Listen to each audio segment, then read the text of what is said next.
Guys, may gusto akong ipakita sa inyo. Itong JC Organic Barley Juice. Madami siyang health benefits.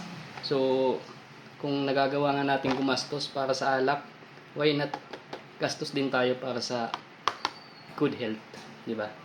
So, ito, papakita ko sa inyo kung anong klaseng juice meron itong JC. Una, kailangan natin ng malamig na tubig. Kasi guys, kailangan malamig yung tubig na gagamitin mo dito. Kasi mas masarap siya pag malamig na tubig. Tapos, kuha tayo ng isa. So, ganito yung itsura niya guys. Ganyan.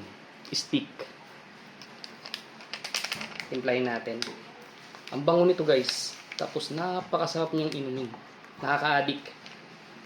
Ang maganda nito, iniinom siya, nasasayahan ka, tapos nagkakaroon ka pa ng malakas na katawan.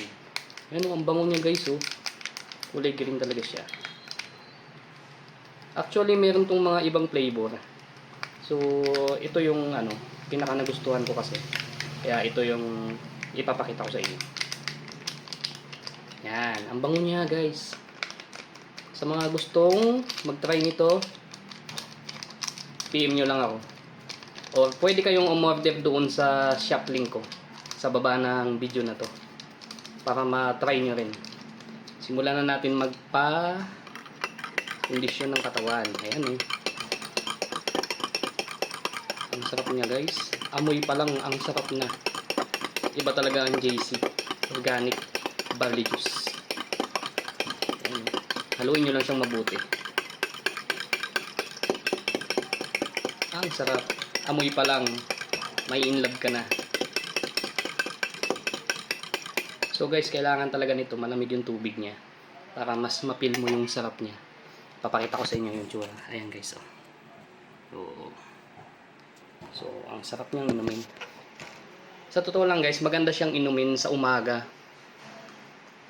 Yung wala pang laman yung tiyan mo, para ito yung unang ma-absorb agad ng tiyan mo pag inom. Yung wala pa siyang laman. Sarap niya guys, nakaka-addict. Medyo manamis-namis siya, pero healthy. Grabe, nakaka-addict siyang inumin guys. Sa mga gustong mag-try, uminom nito, pwede kayong umorder sa shop link ko, dyan sa baba ng video na to. Or, pwede rin kayong mag-franchise. Pwede kayong magnegosyo dito. Malakas to, nakakayaman. Kaya ako sa inyo, try nyo na din. Yun lang. Thank you.